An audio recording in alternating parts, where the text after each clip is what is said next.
అందరికీ నేను మీ Bhargavi. Welcome back to our channel Bhargavi ముచ్చట్లు. నేను మీకు ఈ రోజు మట్టి పాత్రలు ఎట్లా క్లీన్ చేసుకోవాలి, ఎట్లా సీజనింగ్ చేసుకోవాలి, ఫస్ట్ టైం వీటిని ఎట్లా యూజ్ చేసుకోవాలి అనేది ఫుల్ డీటెయిల్స్ అయితే వీడియోలో ఇస్తాను. మీరు కనుక మట్టి పాత్రలు కొనాలనుకుంటున్నారా, మట్టి పాత్రలు కొన్నారా అయితే వీడియో మీకోసమే. వీడియోని ఎక్కడ కూడా స్కిప్ చేయకుండా చూడండి, ఫుల్ ఇన్ఫర్మేషన్ అయితే నేను ఇస్తాను. ఈ మధ్య అందరూ చెప్తున్నారు కదా అల్యూమినియం గిన్నెలు యూజ్ చేయకూడదు, నాన్ స్టిక్ గిన్నెలు యూజ్ చేయకూడదు అని. అయితే స్టీల్ పాత్రలు యూజ్ చేయాలి లేదా మట్టి పాత్రలు మాత్రమే యూజ్ చేయాలి. సో నా దగ్గర కొన్ని స్టీల్ గిన్నెలు అయితే ఉన్నాయి, వాటితో పాటు మట్టి గిన్నెలు అయితే తీసుకుందామని చెప్పేసి ఇవి కూడా తీసుకున్నాను అనమాట. వీటిని ఫస్ట్ టైం ఎట్లా క్లీన్ చేసుకోవాలి అయితే వీటిని అయితే మనం డైరెక్ట్గా యూజ్ చేయడానికి కుదరదు అనమాట. ఫస్ట్ వీటిని ఒక డే మొత్తం అంటే ఒక నైట్ కానీ ఒక డే కానీ 24 hours ఒక కంప్లీట్ గా 1 day మొత్తం వీటిని నానబెట్టుకోవాలి. వాటర్ లో నానబెట్టుకున్న తర్వాత వీటిని సీజనింగ్ చేసుకోవాలన్నమాట. ఈ ప్రాసెస్ అంతా కూడా మీకు చూపిస్తాను. మనం మిగతా గిన్నెల లాగా వీటిని డైరెక్ట్ గా ఒకసారి కడిగేసుకొని వండుకుందాం అంటే మాత్రం ఇవి మాత్రం పనికిరావు, పగిలిపోతాయి లేదా తొందరగా పాడైపోతాయి అనమాట. అండ్ మట్టి స్మెల్ కూడా వస్తుంది. మనం కుక్ చేసుకున్న ఫుడ్ అయితే అస్సలు డైరెక్ట్ గా తినలేము. సో అలా కాకుండా వీటిని మనం ఎట్లా సీజనింగ్ చేసుకోవాలి, వంటకి ఎట్లా యూజ్ చేసుకోవాలో ఫుల్ డీటెయిల్స్ అయితే చెప్తాను. మరి ఇంకెందుకు లేటే వీడియోలోకి వెళ్ళిపోదాం పదండి. మట్టి పాత్రలు తీసుకోవాలని చాలామందికి ఉంటుంది, కానీ వీటిని ఎలా సీజనింగ్ చేయాలి, ఎలా యూజ్ చేయాలో తెలియక చాలా టెన్షన్ పడుతూ ఉంటారు. అసలు వీటి జోలికే పోరు.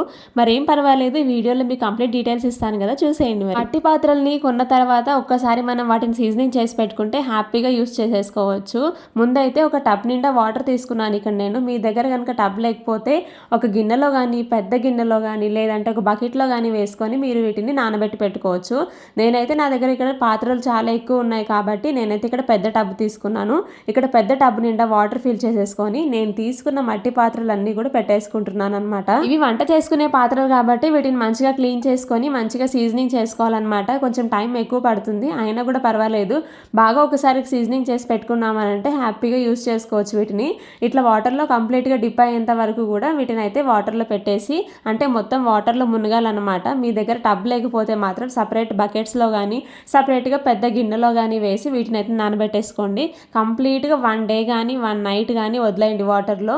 మీరు కనుక ఒక 24 hours ఉంచేస్తాం వాటర్లో అంటే కూడా పర్వాలేదు.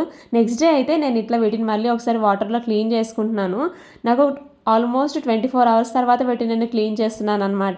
మనం ఏ వాటర్లో అయితే నానబెట్టి పెట్టేసుకున్నామో అదే వాటర్లో ఒకసారి మంచిగా క్లీన్ చేసేసుకోండి.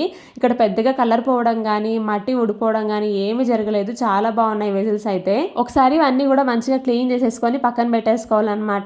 ఇవి వంట చేసుకునే పాత్రలు కాబట్టి కొంచెం ప్రాసెస్ ఉంటుంది, కానీ మనం ఇప్పుడు ఎట్లాగో సమ్మర్ వచ్చేస్తుంది కదా, మంచినీళ్ళ కోసం చల్లనీళ్ళ కోసం అని కుండ కొనుక్కుంటాం కదా, ఆ కుండ తీసుకున్నా కూడా సేమ్ మనం ఒక 2 days అయితే వాటర్లో నానబెట్టి పెట్టేసుకోవాలన్నమాట. ఫుల్గా కంప్లీట్గా వాటర్ నింపేసి తర్వాత మళ్ళీ నీళ్లు పారబోసేసి ఒకసారి కడిగి మళ్ళీ ఒకసారి వాటర్ నింపి పెట్టేసుకొని మళ్ళీ ఆ నీళ్ళని పారబోసేసుకుంటే కనుక మనకి యూజ్ చేసుకోవడానికి ఉంటుంది కుండ అనేది.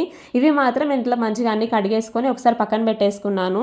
వీటిని నెక్స్ట్ ఇంకా మనం పొయ్యి మీద పెట్టేసుకోవాలి. వీటిని మనం సీజనింగ్ 2 రకాలుగా చేసుకోవచ్చు. ఒకటి ఏంటి అంటే మనం బియ్యం కడుగుతాం కదా అన్నం వండుకునేటప్పుడు, ఆ నీళ్ళని అయితే నేను పారబోయకుండా ఇలా స్టోర్ చేసి పెట్టుకున్నాను ఒక గిన్నెలో. బియ్యం కడిగిన నీళ్ళని ఈ గిన్నెలో పోసేసి మనం స్టవ్ ఆన్ చేసేసి బాగా నీటిని మరగనివ్వాలన్నమాట. ఎప్పుడైనా సరే మనం మట్టి పాత్రలు స్టవ్ మీద పెట్టిన తర్వాత ముందుగా అయితే మనం స్టవ్ ఆన్ చేయకూడదు. అందులో ఏదైనా ఒక ఇంగ్రీడియంట్ వేసిన తర్వాత మాత్రమే స్టవ్ ఆన్ చేయాలి, లేదంటే పగుళ్ళు వచ్చే అవకాశం ఉంటుంది వేడి వల్ల. ఒకవేళ మీరు బియ్యం కడిగిన నీళ్ళని తీసి పెట్టడం మర్చిపోయారే అనుకోండి, మరేం పర్వాలేదు. కొన్ని బియ్యాన్ని వేసి ఎక్కువ నీళ్లు అంటే ఈ పాత్ర నిండా కూడా నీళ్లు పోసేసి బాగా పొంగొచ్చే వరకు మరగనివ్వాలి. అప్పుడు ఈ పాత్రలో ఉన్న డస్ట్ కానీ స్మెల్ కానీ ఏమైనా ఉంటే పోతుంది. ఇక్కడ నేను చూపిస్తున్న విధంగా బాగా బబుల్స్ వచ్చే వరకు అంటే బాగా నీళ్ళు అయితే మరిగిపోవాలన్నమాట ఈ పాత్రలో. అప్పుడు మనం స్టవ్ ఆపేసేసి ఈ నీళ్ళని అయితే పారబోసుకోవచ్చు. మీరు బియ్యం కడిగిన నీళ్లు వేసుకున్న, బియ్యం వేసి ఉడికించుకున్న సేమ్ ఇలాగా చేసుకోవచ్చు. మెయిన్ గా ఈ పాత్రలు యూజ్ చేసేటప్పుడు మాత్రం మనకు స్టీల్ గరిటెల కంటే కూడా చెక్కతో చేసిన స్పూన్స్ ఉంటాయి కదా, వుడెన్ స్పాచులాస్, అవైతే యూజ్ చేసుకోవాలి.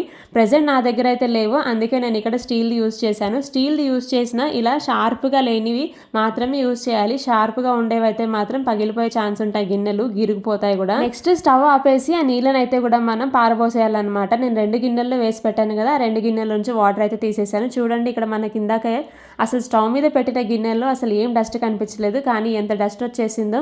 నెక్స్ట్ ఇక్కడ మళ్ళీ నా దగ్గర ఇంకో సెట్ ఉంది కదా, ఇక్కడ ప్యాన్ కూడా ఉంది, దోశ ప్యాన్. కాకపోతే దోశకు పనికి రాదు, మామూలుగా మనం చపాతీ పుల్కా అవి చేసుకోవడానికి పనికి వస్తుంది.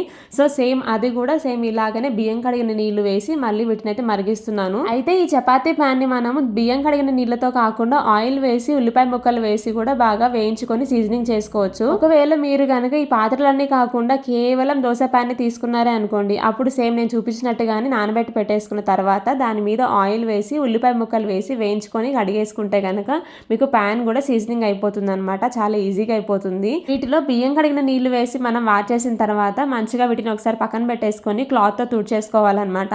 క్లాత్తో తుడిచేసిన తర్వాత వీటిని మళ్ళీ ఆయిల్తో సీజనింగ్ చేసుకోవాలి. కుకింగ్ ఆయిల్ అంటాం కదా, మనం వంటలకు యూజ్ చేసుకునే ఆయిల్ వేసేసి మంచిగా స్ప్రెడ్ చేయండి లోపల భాగంలో మొత్తం కూడా. బయట వైపు కూడా స్ప్రెడ్ చేసుకోవచ్చు, కాకపోతే ఇక్కడ వీటికైతే పెయింటింగ్ ఇచ్చారు, బాగా షైనింగ్గా ఉన్నాయి. సో అవసరం లేదని చెప్పేసి నేనైతే బయట అప్లై చేయలేదు.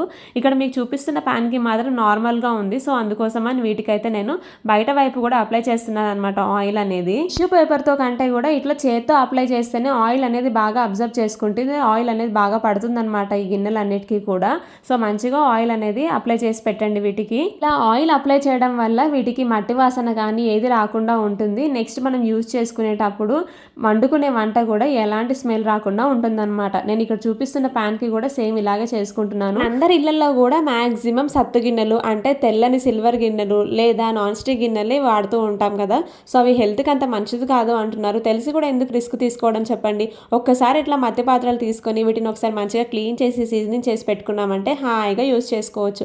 మహా అయితే మనకు ఫ్రై కోసం ఒక గిన్నె, సాంబార్ కోసం ఒక గిన్నె, అన్నం కోసం ఒక గిన్నె, ఇంతే కదా మరి. ఆయిల్ అప్లై చేసిన తర్వాత వీలైతే ఒక 2 గంటలు ఎండలో పెట్టుకోండి. లేదు అంటే కనుక ఓవర్ నైట్ ఇంట్లోనే వదిలేస్తే కూడా ఇలా ఆయిల్ అంతా కూడా అబ్జర్వ్ చేసేసుకుంటుంది. మనం నెక్స్ట్ కుకింగ్ చేసుకోవడానికి రెడీ. వంట చేసుకున్నాక వీటిని క్లీన్ చేసుకోవడానికి మాత్రం ఇక్కడ చూపిస్తున్న విధంగా ప్లాస్టిక్ స్క్రబ్బర్లు కానీ కొబ్బరి పీచుతో కానీ మీరు క్లీన్ చేసుకోవచ్చు. సబ్బు కానీ లిక్విడ్ కానీ మేమీ యూజ్ చేసుకున్న పని లేదు. ఇది మరీ ఎక్కువగా ఉంది అనుకుంటే కానీ శనగపిండి కానీ బియ్యం పిండి కానీ వేసి క్లీన్ చేసుకోవచ్చు. సో ఇదన్నమాట వీడియో నచ్చితే ప్లీజ్ సబ్స్క్రైబ్.